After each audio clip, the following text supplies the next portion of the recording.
Thanks for listening to the Pop Culture Cosmos and the PCC Multiverse.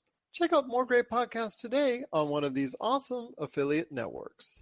You're listening to a Weeby Geeks Network podcast. You're listening to the ESO Network, your station for all things geek. The Tangibound Network. Check it out. TangiboundNetwork.com. Listen to this show, the latest episode, every time. A proud member of the Gonna Geek Network. The opinions expressed are those of each individual. Check out all the other geeky podcasts over at GonnaGeekNetwork.com and get ready, because geekiness begins in 3, 2, 1.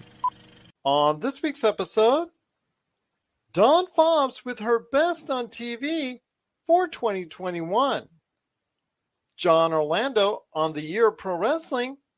And what's my stinkers for pop culture this year? All this and more as we once again delve into the pop culture cosmos. Welcome to the Pop Culture Cosmos. And we're here with the Pop Culture Cosmos. It's Gerald Glassford along with Melinda Barkhouse-Ross coming on for the Monday show. How are you today, Melinda? I am fantastic. How are you? I'm all right. I'm looking forward to the new year and some great stuff, because on the Friday show, we're going to talk about exactly what we're hoping for in 2022. Yes. But on this show, I'm going to go ahead and run down my worst of 2021. So let us not delay any further. If we have a drum roll, we're going to go ahead and give you a drum roll. We're going to go ahead and talk right now about my worst in pop culture for 2021. I do want to mention that last week's shows, if you did not catch them, have Melinda Barkhouse-Ross, her best and worst in pop culture for 2021. That's on the Friday show. And Josh's best and worst in pop culture on the Monday show, the Pop Culture Cosmos. I highly suggest you go ahead and give both a listen. They're truly tremendous shows and truly great lists by both the individuals. And I cannot thank both you and Josh for doing that. But here comes, because I'm going to give you a list right now. What do you want, the best or the worst in pop culture for 2021? What do you want first? What do you want? Give me your worst first.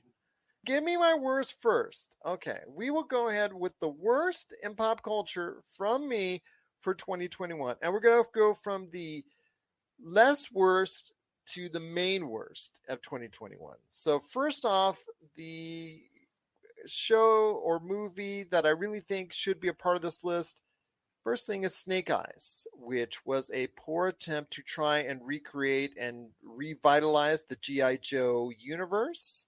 Oh my gosh, I forgot all about that. Henry Golding, I think, is going to be a great star in Hollywood.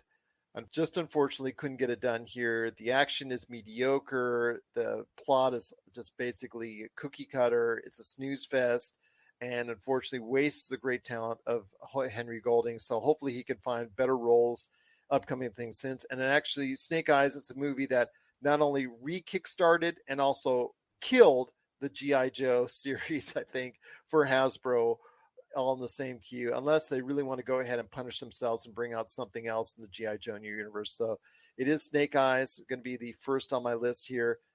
Next is Jungle Cruise with Dwayne "The Rock" Johnson. Uh-huh. And it was just something that was also a snooze fest that He's had just making that money. Yeah, just it doesn't matter to me because I absolutely enjoy Dwayne "The Rock" Johnson on so many different things, but this year wasn't a good critical year, but it was making money because Jungle Cruise did a nice chunk of change. Mm-hmm. I think they're going to go ahead and revisit it and do a sequel to it, if I'm not mistaken. So Disney, I think, has greenlit a sequel for this movie.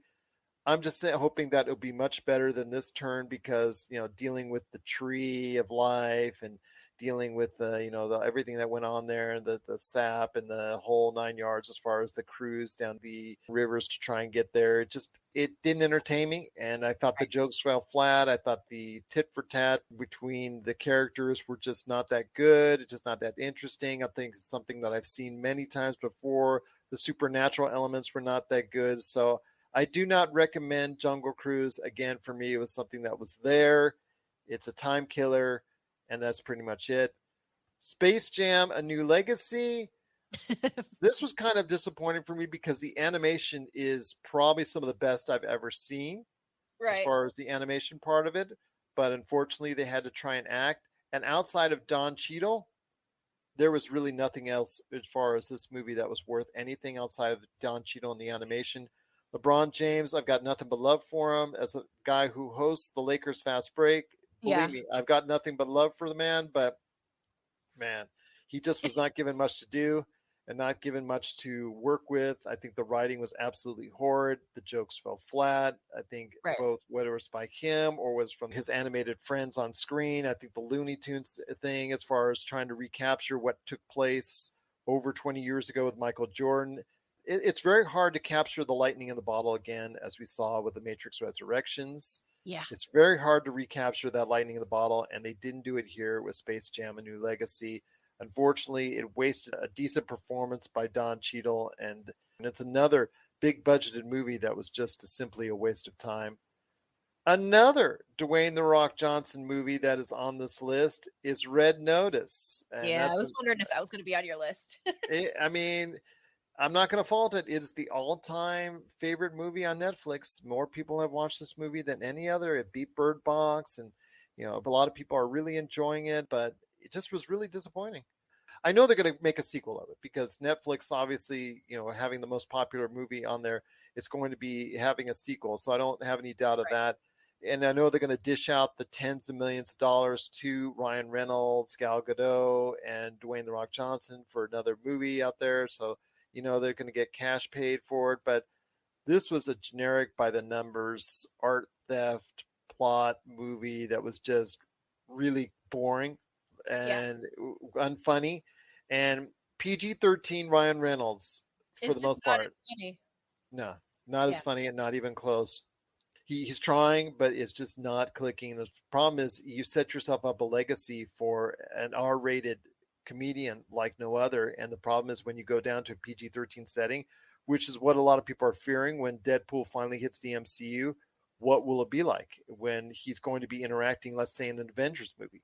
Is he still going to be funny? Is it still going to resonate? So we'll see what happens there. But Red Notice was a disappointment, and I think wasted the talents of all three individuals. But that's on my list as well.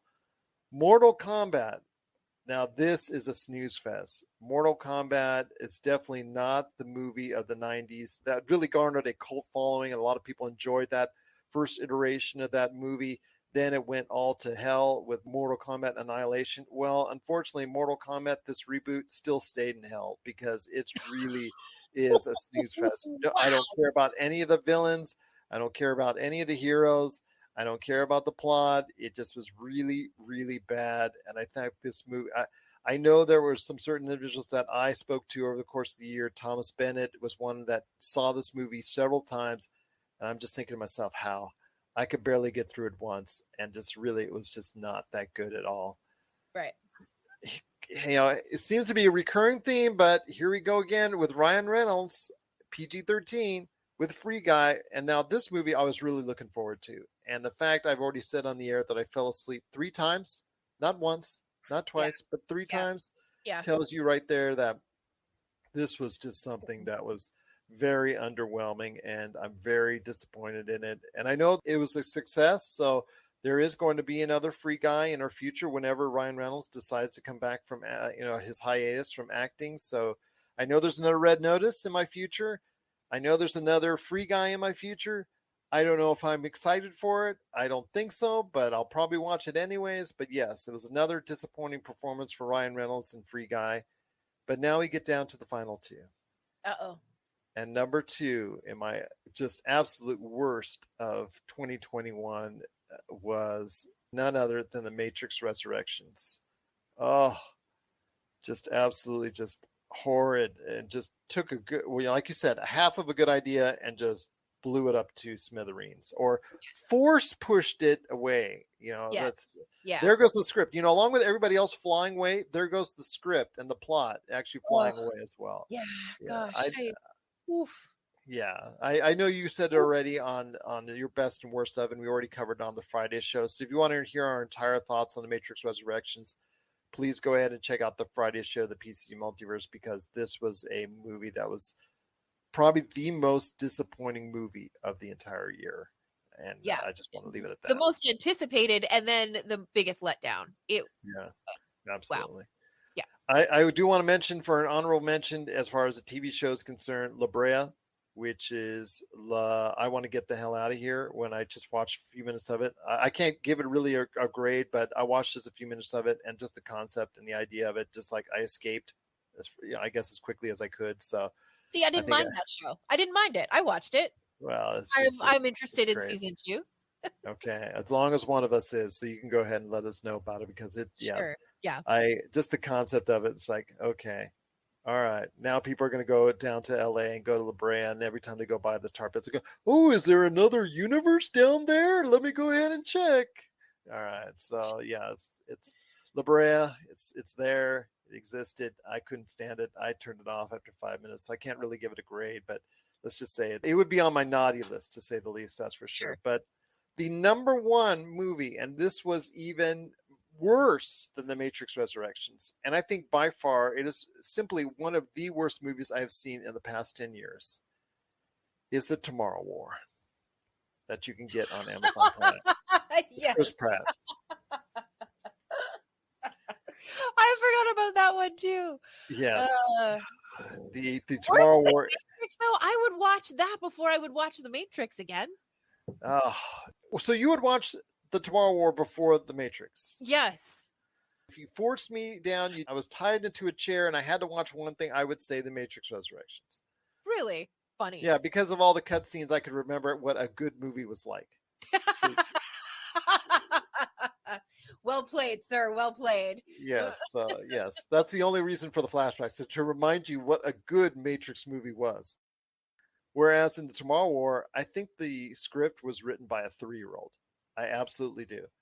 Yes. Yeah. Well, I mean, it was, I don't think it was meant to be anything more than a shooting up aliens movie, honestly. Yeah, but when the aliens looked awful, the aliens, when they looked like they were drawn up by a 4-year-old. The script was done by a 3-year-old. The special effects were done by a 4-year-old. And there's some hilarious scenes that weren't meant to be hilarious. Like when they're battling at the end, Chris Pratt and J.K. Simmons against the big queen mother alien. Yes. And yes, somehow that big, huge queen mother alien shrinks down to a size where it's okay to go ahead and jump on the back of it. Yeah, that's amazing in so many different ways. Oh, there's so much I forgot about. Yeah, and just the acting is, they phoned it in. Everybody phoned it in and cashed a paycheck. It was bad. There's things in the plot and the story that don't make any sense, that they leave hanging, that they just leave out, they just don't explain. They're just stupid plot turns, stupid plot decisions, character decisions that were made that were just absolutely dumb. Again, this was a waste of 2 hours of my life that I'll never get back. And I almost actually unsubscribed my subscription to Amazon Prime because of this movie. Oh, I'm just wow. gonna let you right now. That's how bad this movie is. And the fact that it had to go ahead and continue to remind me for days on end afterwards, because their packaging for a lot of their stuff for at least a month was nothing but advertisements for The Tomorrow War, and to constantly remind me, because we get a lot of stuff through Amazon, to constantly remind me on a daily basis that you got this crappy movie on your Amazon Prime was just irritating. Yes. So, yes, that was my thoughts on The Tomorrow War as the worst pop culture entity of 2021. And I know there's a lot of junk out there each and every year, but this met a new low for me in no uncertain terms. And if you have thoughts out there on your worst of pop culture in 2021, please let us know. popculturecosmos@yahoo.com. Hey, this is Chad from Ghost Toasters, and you're listening to Pop Culture Cosmos Podcast.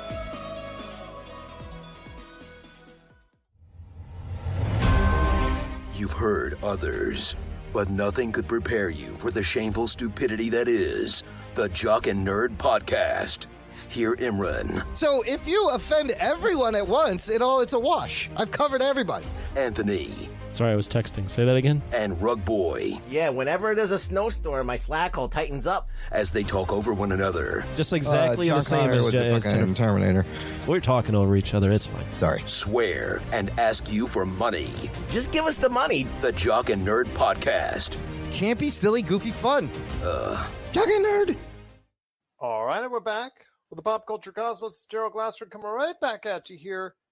She is the co-host, or the fellow host of the Mother-Daughter-ish podcast. You got to go ahead and check out what she's doing today at the Mother-Daughter-ish podcast, wherever you get your podcasts. It's a great show. Have a listen. They touch on serious and not so serious topics. Right. So it's a lot of fun conversations. So please, I've had a chance to listen to it and I've enjoyed it, and I hope you will as well. It is the Mother-Daughter-ish podcast. It is our TV correspondent. It is Miss Dawn Fobbs. And Miss Dawn Fobbs, wishing you and your family the happiest of holidays this season. Truly blessed to have you on the show and looking forward to another great year in 2022, talking to you about what's going on the TV. Yeah. Thank you to you and your family as well. And warm excitement for the new year. So I hope you guys are ready for that, because you know what? It's around the corner. Absolutely. It is around the corner indeed. And there's a lot of great stuff on tap for television in 2022. But for right now, I want to go ahead and ask you, it is the best of 2021. Right. I want to go ahead and say that, but seeing as how you had such a great time trying to go ahead and mix everything together, I want you to go ahead and say, you know what, who is on your short list? You know, we just had the Oscars come out with their short list that's out as far as the short list for each category, which amazes me that they just want to go ahead and get this little, it's like publicity within publicity. Oh, we're going to have a short list. We're not going to give you the actual nominees. We're going to give you the short list for the nominees before we give you the nominees. So I'll tell you what, I'm sure there was a lot of honorable mentions that you have for the best of television 2021. So you take as much time as you need to honor those which cracked the list for Miss Dawn Fobbs for the best in television for 2021. Okay, good. So as I was saying to you, I did break it down according to the different broadcast televisions. Then I broke it down according to the top 3 streaming apps, which is Netflix, Hulu, and HBO Max. And then I wanted to also list a documentary. So just to kind of give people a little bit of variety, because I hope that as everyone are watching their shows so that they can share with their friends that they're kind of mixing it up. Because as I said to you, I don't have broadcast TV, but because I have Hulu, it gives me access to really anything I want to have access to. We're talking HBO, Showtime, Stars, all of those different ones. So for me, one of my top ones, and I'll start with broadcast TV, one of my top ones was on ABC. And I wonder if you saw Big Sky. I did not get to see the pilot of it. Something that was on my list to go ahead and see. I just never caught up with it. But I remember the ad campaign very heavily forward as far as the murder mystery is concerned. I'm glad it appeared on your honorable mentions this year. But tell us why Big Sky stood out to you as an audible mention for 2020. For me, it stood out because it had a lot of twists and turns. And usually by the time you're a few minutes into a movie, I can kind of figure out how it's going to happen. When I catch one of those series that I don't know what's going to happen, that's when I'm intrigued. I'm sitting on the edge of my seat. I'm ready to dig in and have almost like a marathon with you. So and also a lot of the characters on there are not very well known to me. They may be to others, but not well known to me. And I seem to just fall for them. You know, if I can't fall for the characters, then I don't typically finish the season. But those characters have been great from every aspect of it. Even the killer is likable. That's the crazy part. The killer is likable. So it is absolutely worth watching. I think they're now in either season 2 or 3, but I'll tell you this, start from the beginning so you can get the twist and turn. So by the time you get to season 2, you're good, hot and mad and ready. Yeah. And I know Big Sky, like you said, is available on Hulu. So you can go ahead and catch it now if you missed any episodes of it. And I think that's something, again, ABC did I remember the marketing campaign for it. I remember they gave it a marketing campaign that was favorable more than most. I mean, they don't spend the kind of money on every show in their promotion campaigns as much as they do Big Sky. So it tells me that it meant more to them to get that to be a successful show than others that they put out there. Absolutely. Now, so what else do you have in mind? So on CBS, This one here, it's so funny. My Mini Cooper car club, we had our Christmas party on this past Sunday, and we just happened, the ladies just started talking about, hey, you know, what are you going to be watching over the holidays? And somebody brought up Mayor of Kingston. And I was like, just getting into the Mayor of Kingston. I like that one. You know, Jeremy Renner is in there, and I like him a lot in different. Absolutely. Just finished his run as Hawkeye on the season, which I highly recommend. How high? I will have that, save that for a list of my own. Not today, but I will save that for a list of my own coming up here in the not too distant future. But I will say that he did come off that run. And then the Mayor of Easttown is something that Paramount Plus has been pushing heavily as a original series of their own. Absolutely. I thought I wasn't going to like it because it's a show about, you know, crime and prison. And I usually don't like those. But because I like him, I trusted that he would play a good role. So I went ahead and got into that one. Now, next on my list is going to be from NBC. And that's going to be pretty much, I'm going to have to clump them into one, if you don't mind. All of the legal shows and cop shows do well as far as like Law and Order, CSI Vegas, and Blue Bloods. All of them do really, really well. But I hear a lot more buzz. And I think it's because the other ones are older, but I hear a lot more buzz and see a lot more campaigning for the Blue Bloods for some reason. Maybe Blue Bloods has been there. It's been a cornerstone of the 10 p.m. time slot that has been in no matter what the day for several seasons now. Yeah, I mean, and it's already brand new, you know? Yeah, it's already in syndication. They've found ways to keep it fresh. Obviously, the fact that they're based in New York is obviously a good sign that you can go ahead and constantly get new ideas for it. CSI Vegas, it did earn a season 2, so I'm looking forward to that. But again, Blue Bloods has been a mainstay for CBS's schedule for quite some time.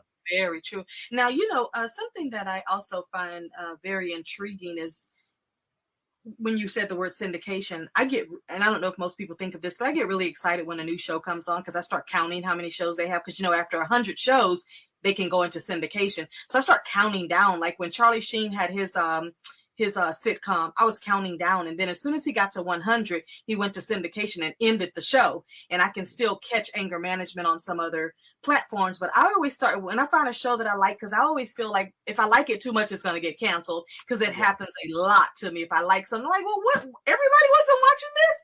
But once it gets to that 100 you and I both. At least it'll be in syndication. I can go online and see it. You and I both. I mean, you start falling in love with a show. You start really admiring the show. Characters. Start backing your show. Yeah, the characters you start following, and then you feel like you've been shortchanged when that show gets canceled.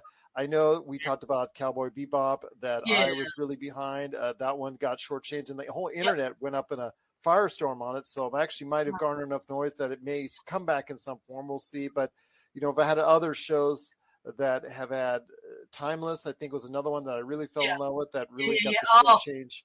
It was doomed from the start, but I really like the show. Yeah, so there's other shows that I've, again, like you just fall in love with, you really appreciate, and then get shortchanged. So it's a very, very humbling experience, to say that at least. I feel like I'm almost like wasted my time. I really like this show, and it's like, oh, thanks. I'm never going to see another one. Yeah, exactly. Well, I'm going to roll on over to Netflix. And on Netflix, I told you what happened when I watched The Blacklist. It took the wind out of me. I felt like I was having heart palpitations. I mean, I had a real effect. I just love James Spader, but then I love all those other characters. This one here answered every question I've had for the last 8 years. And it just made me happy because I needed them to start to wrap it up so we can get to the next phase of where I believe this thing is going. So Blacklist to me on Netflix. I love that it's still on NBC, but that they put it on Netflix pretty quickly. Like right now, if I wanted to see the latest version, if I put my VPN to Mexico, I could watch the latest version. But because I'm in the U.S. on the internet, I'm going to be patient and wait. The other one was the movie we talked about that Jay-Z produced, which was The Harder They Fall. That movie is still getting buzz. It just left the top 10 on Netflix maybe a week ago because something bumped it out of the space. I think when Dwayne The Rock show came, his Bond-esque type show came, it kind of knocked it off of its high horse.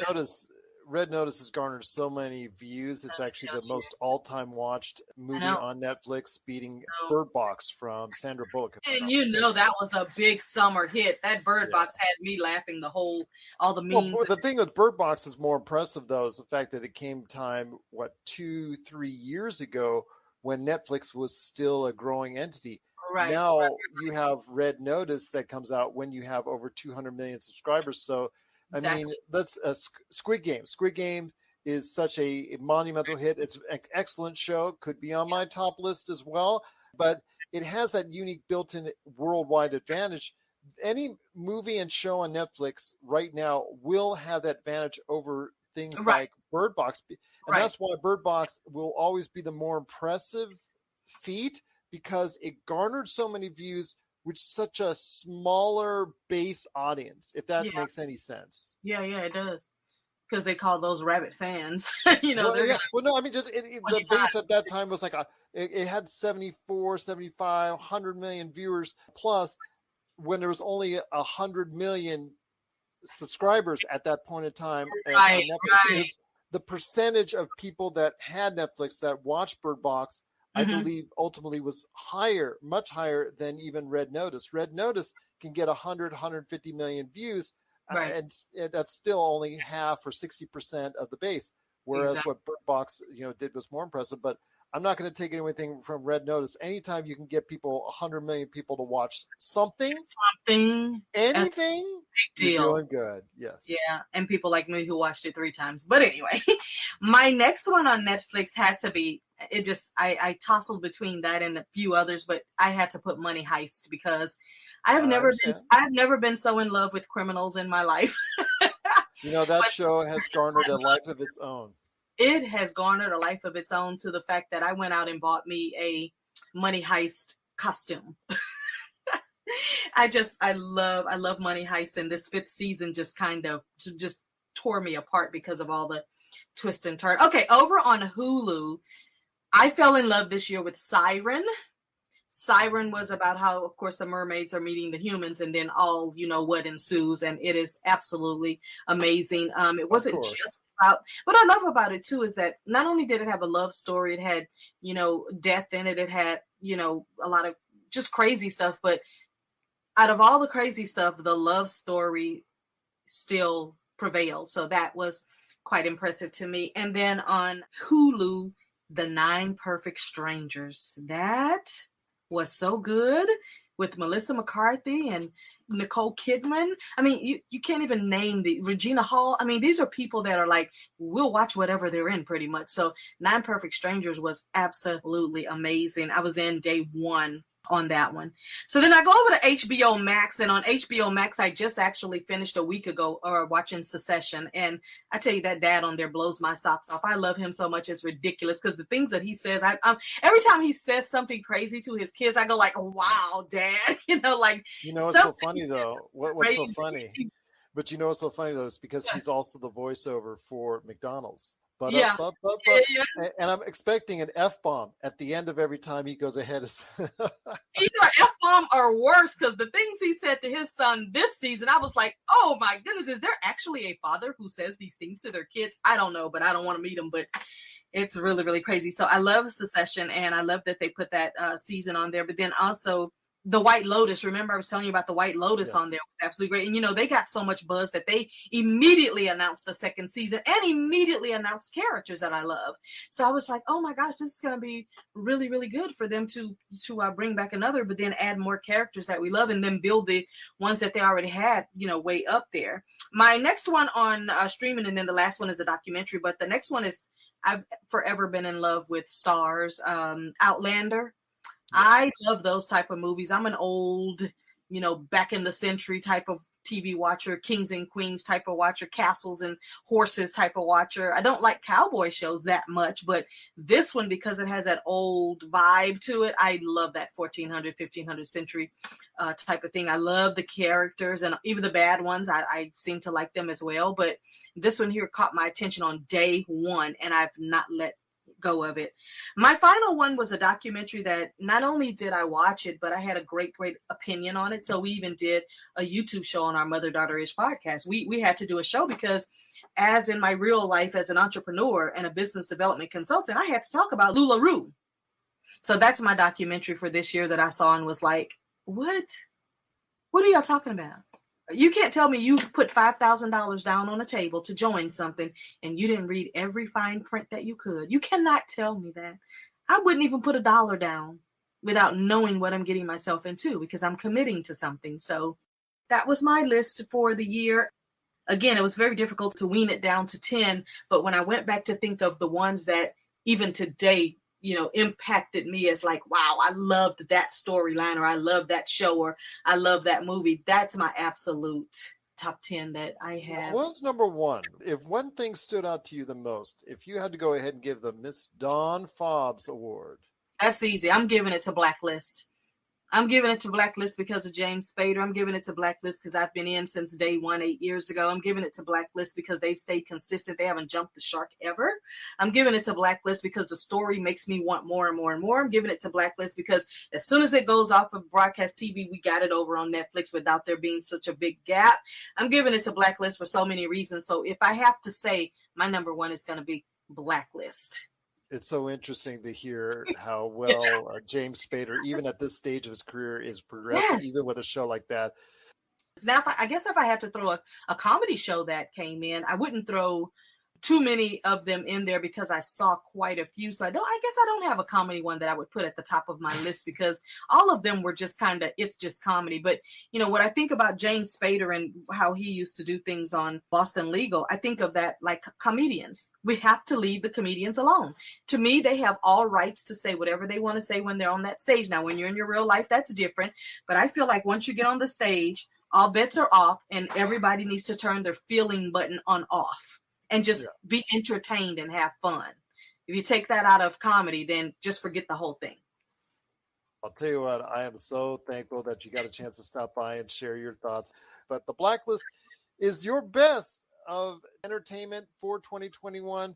Dawn, it's been great having you part of the program this year. Looking forward to a fantastic year in television in 2022. Absolutely. You got to go ahead and check out what she's doing today at the Mother Daughter Ish podcast, wherever you get your podcasts. Absolutely. If you have any questions for Dawn or myself, at Pop Culture Cosmo on Twitter, Pop Culture Cosmos on social media, all over the place, and of course, Pop Culture Cosmos at yahoo.com. Well, Dawn, thank you again for stopping by. Great to have you here, and looking forward to a great year with you in 2022 right here at the Pop Culture Cosmos. And if you're ready to talk toys, I haven't stopped talking toys. Let's get to it. It's the Jay and Rob Toy Show, and we're back for season 2 for 10 more episodes of toy talk and goodness. And this time, we talk Marvel figures, we talk DC figures, holy grails, play sets, what if scenarios, and so much more. But we're not alone. We've brought a few friends with us this time. All that and, of course, our action figure spotlight. So check out the Jay and Rob Toy Show Season 2, exclusively on Jinx Esports TV, Canada. All right, and we're back for the Pop Culture Cosmos. It's Gerald Glassford coming right back at you here. Thank you so much for listening and watching out there. Truly appreciate it. It's the year in wrestling, 2021, and here at the Pop Culture Cosmos, one of the things that we love dabbling in is the pro wrestling scene, and who better to talk about it than a good man indeed. You got to go ahead and catch, well, from what I hear, Kevin Smith's new favorite podcast, the PVDCast, at thepvdcast.com or wherever you get your podcast.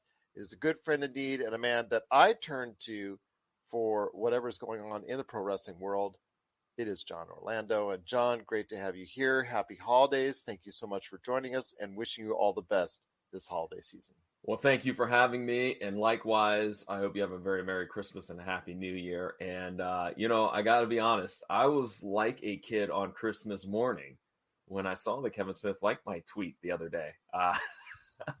He's a hero of mine. What can I say? And he's a hero to many, and for good reasons. Yes. Yeah, and the opportunity to meet him in March was fantastic. Like, it was everything I had hoped it would be and more.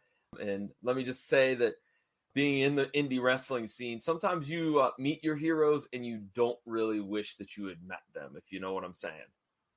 Funny, that's what everybody says about me. Okay. All right. Well, we go from there. But yes, Kevin Smith, all I do is right now, please make a good movie. Just make a good movie that's universally beloved like the old days, and that makes money so you can keep on doing good stuff, because I know he has it in him to go ahead and continue to create great stuff out there. So I'm hoping. I know he has a universal love for pop culture. I'm just hoping that he can go ahead and translate that to some movies that will get over, because he's kind of like, I know he's doing a lot of TV, but I also knew, he's doing a lot of films these days that are kind of like, okay, they're kind of good, but they're not his memorable stuff in the 90s. So that's I'm hoping Clerks, the new version of Clerks will go ahead and just inspire audiences once again, like the previous versions did. So hoping that will come, for him, and hopefully success will soon follow once again for Kevin Smith. Although, again, my gosh, he's Kevin Smith. He's a god of pop culture. So what are you going to do? So Indeed. But maybe I could be like a pop culture, like semi god, like a mid-level, stop at the fifth floor type deal. Maybe we can go ahead with that. Would that be like a demo god, if you will? Maybe, or just like somewhere in oblivion. There I am. Yeah, I feel like that sometimes already when I'm doing the show. But again, it's my good friend John Orlando, and we're here to talk pro wrestling in 2021. The year in pro wrestling, I think, was, for the most part, I want to say a little bit of a down year, because AEW was already established. It's already been established as one of the preeminent companies that's out there. Obviously, everybody knows what's going on with the WWE. And I know that you're trying to go ahead and navigate through the waters of COVID, with the audience structure, as far as trying to do live shows once again, and has been a problem. Trying to get people into live shows and trying to get them to buy live show tickets has been an extreme problem for both, especially the WWE.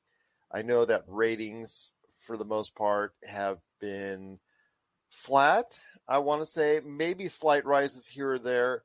I know AEW is still averaging right around 1 million for its big show Dynamite. For its other shows, it's doing okay, but it's not really garnering the kind of momentum that it once did. With WWE, I know that with WWE, it's just been flat. With WWE, it's just been flat, and in some cases, and in some weeks, they've been falling to historic lows, which I guess the press just really just likes to ravage and pounce on.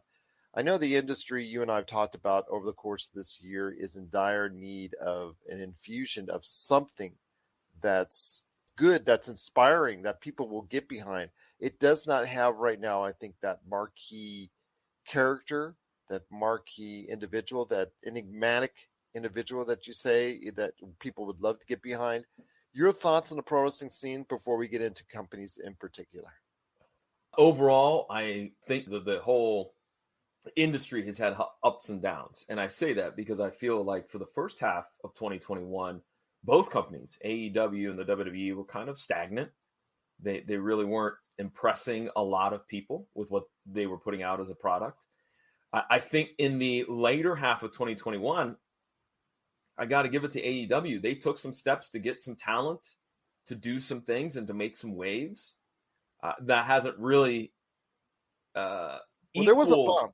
There was a bump with Bryan Danielson and CM Punk, as expected. I mean, you get those marquee characters that didn't get released by the WWE. They left on their own volition to go and take a nice paycheck at AEW. And granted, the first initial weeks for both were very promising.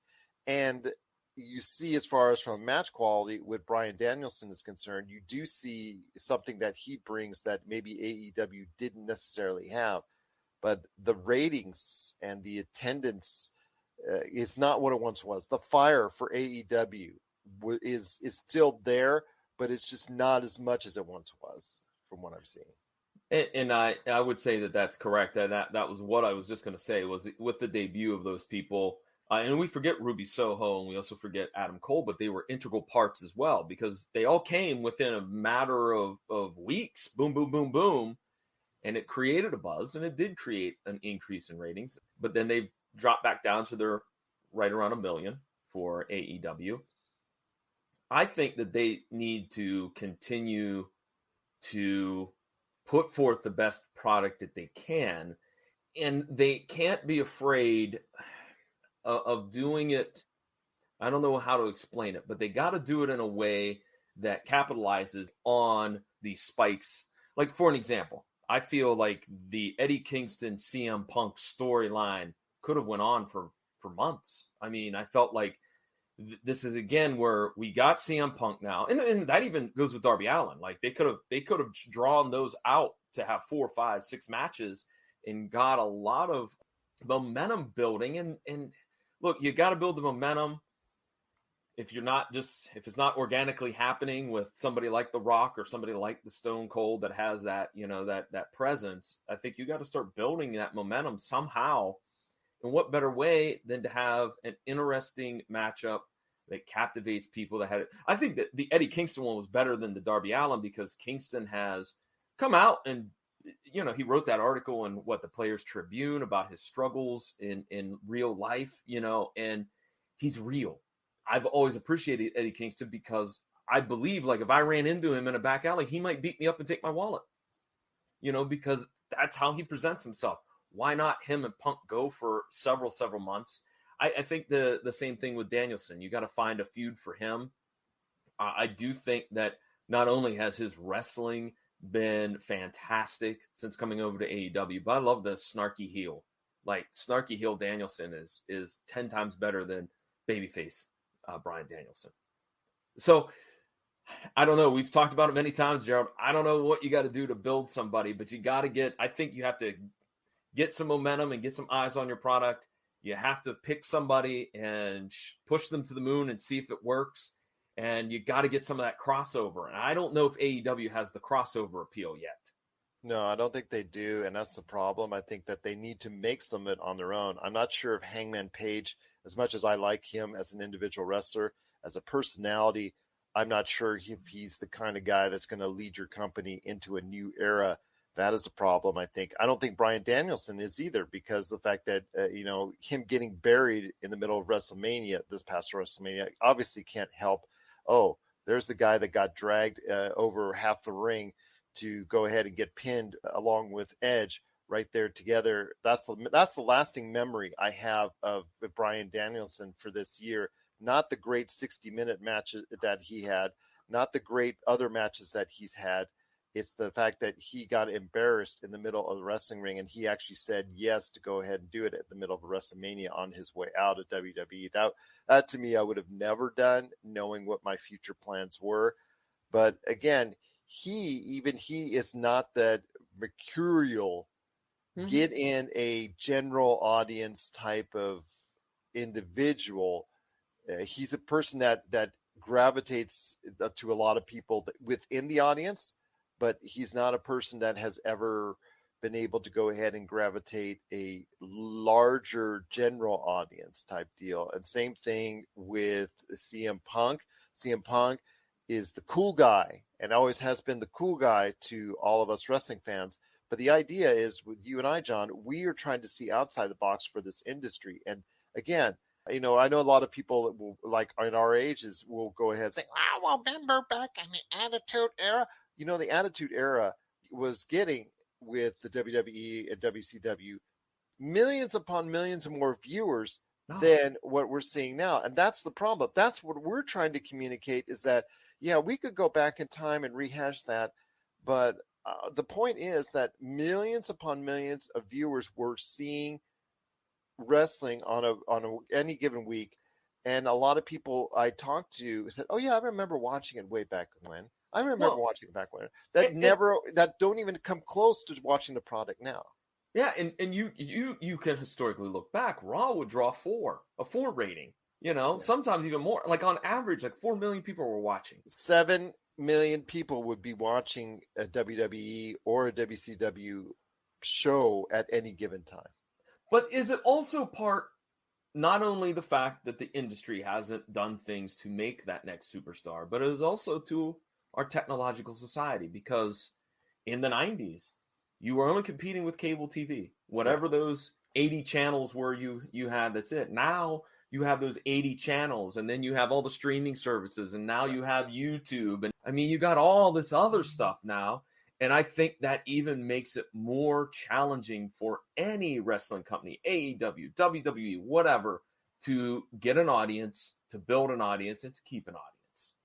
But it also gives you opportunity to showcase yourself in front of a wider audience. You could look at it both ways. I agree with you on your end, but it's also, if you're in Tony Khan's office or you're in Vince McMahon's office, you could also try and do what you can to see this new way of reaching out to people through social media and other platforms and say to yourself, hey, this is one way I can go ahead and promote a star.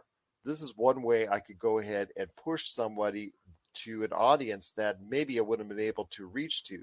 But right now, we're not seeing it. We're not seeing it because everybody in these companies have their own social media. They have their own presence, and they have their own audience that follows them. And the thing is that right now, with the industry in the state that it's in, I see more just flat, just neutral performances year in, year out, ups and downs, like you said, ups and downs. AEW will catch fire when somebody from the WWE that's hot comes over to there. Maybe WWE will do the same when, let's say, an MJF or somebody from AEW hops over to WWE. That's all I see as far as it's concerned, unless somebody can be built and pushed that is really, really good at getting people behind them. I mean, that's something that The Rock, Steve Austin were good at, is because it was really an event to go ahead and catch one of their shows. It was really something special to go ahead and catch one of their interviews. It was really something special to go ahead and be a part of what they're all about. And that, you saw that again. Like I said, to me, it's all about when something gets really popular, it's about getting that general audience. It's not getting the hardcores like you and I. It's when I will go out of my way and catch something that I normally wouldn't catch because of a certain individual or group. And that's something that I think that they have to address. You're listening to the Pop Culture Cosmos. If you're in the Las Vegas and Henderson areas and are looking to buy, sell, or trade the best in classic or current video games and pop culture collectibles, there's no better place to go than Retro City Games. From Xbox to PlayStation, Nintendo to Atari, the great crew at Retro City Games provides the best place to go for all your gaming options. Stop by their 2 awesome locations in Henderson and also the Las Vegas Strip, or follow Retro City Games on Facebook and Instagram for all the latest deals and new items. Without a doubt, there's no better place to go for your gaming needs than your friends at Retro City Games. But there are other parts of pro wrestling that I know that you want to talk about. I mean, the limbo status of Ring of Honor. I think that's something that we could both look at as a failed opportunity that was there and right in front of their face. And Sinclair Group, unfortunately, bungled that. And now to the point where Ring of Honor has ceased operations for now, and it's going to come up under a different format come 2022. Your thoughts on Ring of Honor, New Japan, things that are going on with them? I mean, they've got their status. They seem to be just the same old. They've got their toes dipped into the water here in America. But again, seeing them as a worldwide entity being AEW or WWE is hard right now. But you got AAA, CML still there in Mexico. But you don't really see that name brand that's going to compete with AEW or WWE for quite some time. Well, I was heartbroken to find out that Ring of Honor was going to be ceasing operations because I was a Ring of Honor mark. I really liked their product. But with that being said, over the last couple of years, they too have not done anything to build a superstar. Sinclair got this company that they had and decided to really do not much with it. Yeah, and they never advertised. It's like when ECW was on TNN. They never advertised that.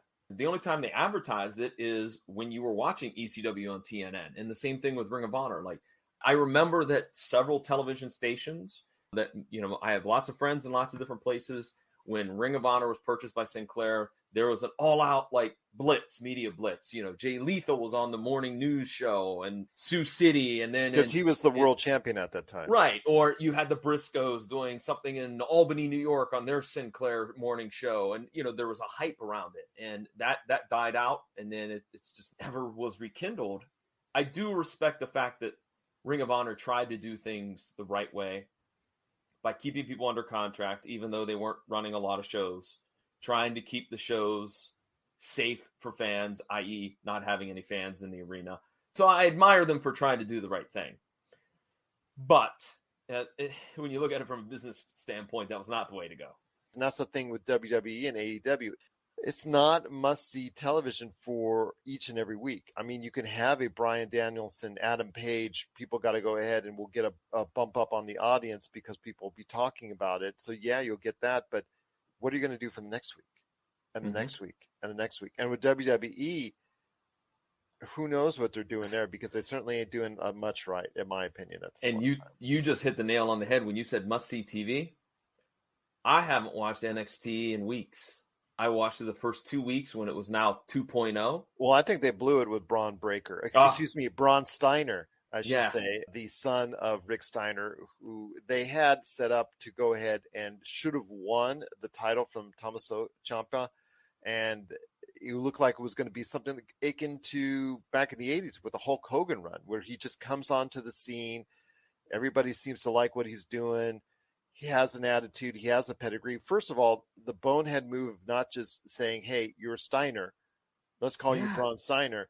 That was bonehead enough. But then you don't give him the title in that quick opportunity when you have a chance and create a brand around him. Okay, he might win it here in a week or two when he's facing off against Ciampa, but he's already lost. And that mystique has already rubbed off a little bit, and it's so hard to get back for someone like that right now. And I think that was just a mistake right there. I don't know. I don't get what WWE does. I don't get what they're doing as far as it's concerned. I don't want to sound like that guy, but unfortunately, the way that WWE has progressed or degressed in 2021, I have become that guy on what they're doing. So I'd like to see better. I'd like to see them just go ahead and say, you know what, the writers, have a great day. Take care of yourself and all your future endeavors, or whatever they say up there in WWE, and just start fresh. Start fresh with an all-new crew going ahead and mapping out the future of the WWE. I think you and I could do better. But that also requires that you ask somebody who's in charge to retire and get out of the way, and that's not going to happen. Yeah, that's true. Vince is a major problem in this. There's too many. You can read the dirt sheets and maybe 1 or 2 or 3 or 4 people say Vince McMahon's the but when it's pretty much unanimous that every dirt sheet's writing about how Vince has no idea what he's doing and he's haphazardly rewriting stuff you have to say there's some credence to that. Yeah. Right now with WWE, when the fact that it was barely part of our conversation, and they're the preeminent company in this world, is telling you right there what we think of the product at this point in time. And they're falling attendance, especially trying and begging to get people into the stands. I know I was so happy when I saw the fact that they were smartly going to a double night weekend at WrestleMania, and I was just so happy. And I was telling John, told you so. I thought it was such a great idea. But now they don't have, their audience is just that they're trying to beg for people. They're doing a buy 3 get 1 free type deal, or whatever it is, buy 1 get 1 free, or some type of deal some type of deal. And that's the thing. That's WrestleMania. They should have no problem getting in that stadium, which is a 100,000 seat stadium, at least. Maybe over the weekend. Over the weekend through that. But getting people in the stands, getting, I'd say about, let's say 150,000 of its seats, in a normal WrestleMania period of time. You should be able to, over the course of the weekend, get 150,000 people over the course of the weekend. They're now struggling to get 100,000 is what I'm going to assume at this point in time. And that to me is very troubling. That to me is on the product itself. It's not because of COVID. You can go ahead and blame COVID all you want, but the problem is nobody, not in Texas or anywhere else in the world, is really adamant about going to check out the WWE product right now. Agreed. Absolutely. Is that an open air stadium, by the way? I don't recall. It has I think a retractable roof, if I'm not mistaken. I wasn't sure if it had a roof or not, because I was trying to remember. Yeah, it does. It's just, I think it's retractable, if I'm not mistaken. But it's something that I think that people really need to be aware of when it comes to WWE. That I think it's time for them to change. I think it's time for them to sell. Absolutely. I think it's time for a new, fresh face to go in there and move on. Wouldn't it be great if the Khans bought it? Yeah, but I have to regress on that one. No, but you're funny. But Nick Khan maybe could be the heir apparent. Well, yeah, that's a thing right there. I know he's a love it or hate it type of individual. He has his set ways. He comes from a different industry, and he's been able to go ahead and steer this company, maybe with the direction to go ahead and steer it into a more attractive outlet for sale. But we'll wait and see. I think it'll probably come to a head in 2022. I think that we'll find out more on if the WWE is actually up for sale and is actually will be sold sometime in 2022 or maybe 2023. But I have a feeling we'll find out at some point in time whether or not that all these maneuvers, all of the wrestlers that they let go over the course of the past year are indeed because the WWE has bigger plans and maybe ultimate plans to go ahead and cash out while their getting is still good right there with what they've got going on Peacock. But yeah, right now things aren't great right now in the pro wrestling scene until you look at the wrestlers themselves. And I do think that there's some high points with the wrestlers that are out there. Obviously, we've talked at length about the promise of MJF. Do we think that he could be that mercurial athlete that can go ahead and change the industry upon its ear? We're not sure. We're kind of like, he's great, but he needs other people to feed off of. Maybe you could think that, maybe you don't. But I think there are still individuals out there that have promise, but there's no real Hulk Hogan's, Rocks, or Steve Austin's I see in the future as of this point in time.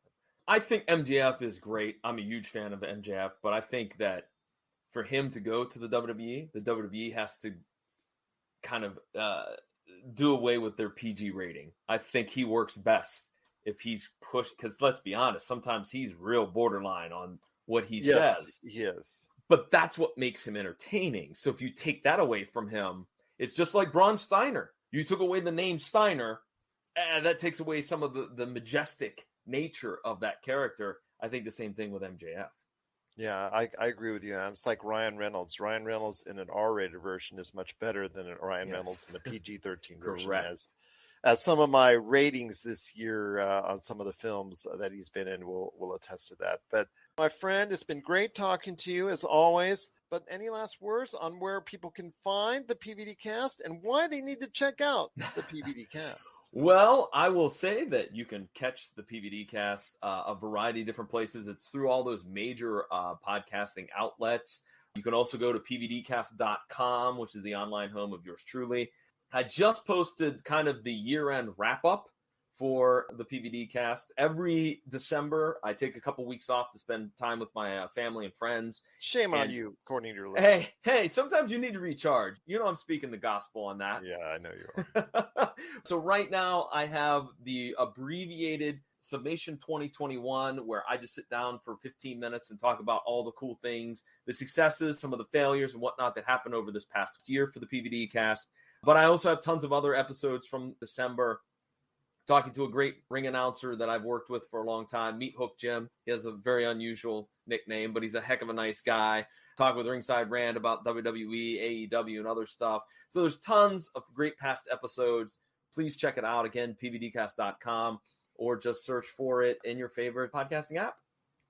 There you go. He is John Orlando, the mastermind behind the PVDcast, Kevin Smith's new favorite podcast. And that's what I'm going to stick to, even though it's probably, unfortunately, my friend. You'll get the cease and desist, not me. So it may be not true. Maybe not true. Okay, there's a rumor there. But he did go ahead and give you a shout out. So I'm very happy for you on that. Congratulations to you on that. So hopefully that'll lead to a massive haul and massive return.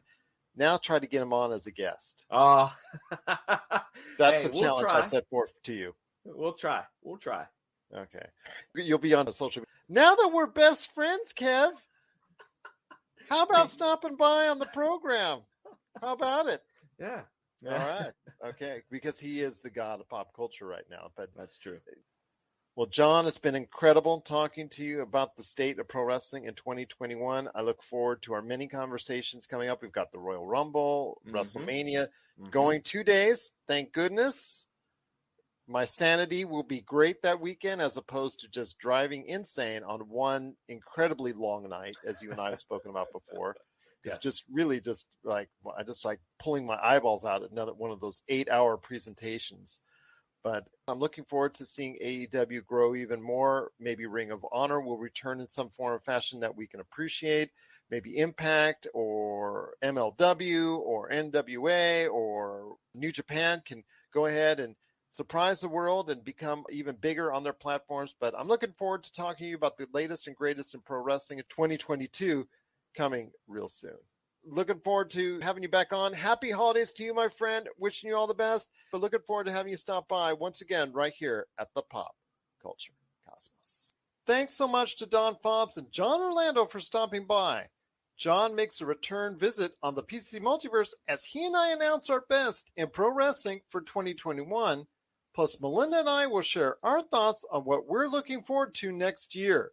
And we can't end our 2021 without my best in pop culture, and you can hear that on the PC Multiverse dropping this weekend to radio stations worldwide and on the Pop Culture Cosmos channel wherever you get your podcasts. So from Melinda Barkhouse-Ross, this is Gerald Glassford. It's another beautiful day in paradise right here in the Pop Culture Cosmos. We thank you for listening. And here's hoping you have yourself a great day.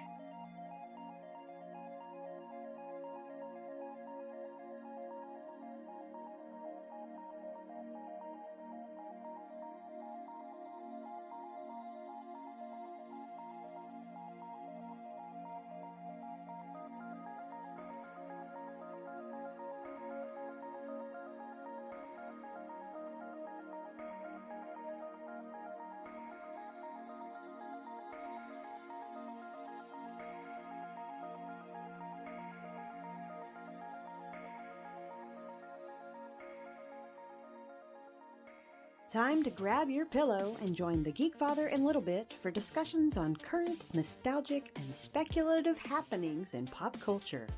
Nerd news, fandom histories, deep dive discussions, reviews, and more. It's like listening to your closest friends have a nerdy conversation. So sit back, relax, and let the Blurred Nerds podcast embrace you with their warm, goofy goodness. It's Nerd Goals for your ear holes, right here on the ESO Network. You're listening to a Weeby Geeks Network podcast. This has been a broadcast of the ESO Network. Be part of the crew and help support our shows by donating to our ESO Patreon or by shopping at the TeePublic store, which can all be found at www.esonetwork.com. The ESO Network, your station for all things geek.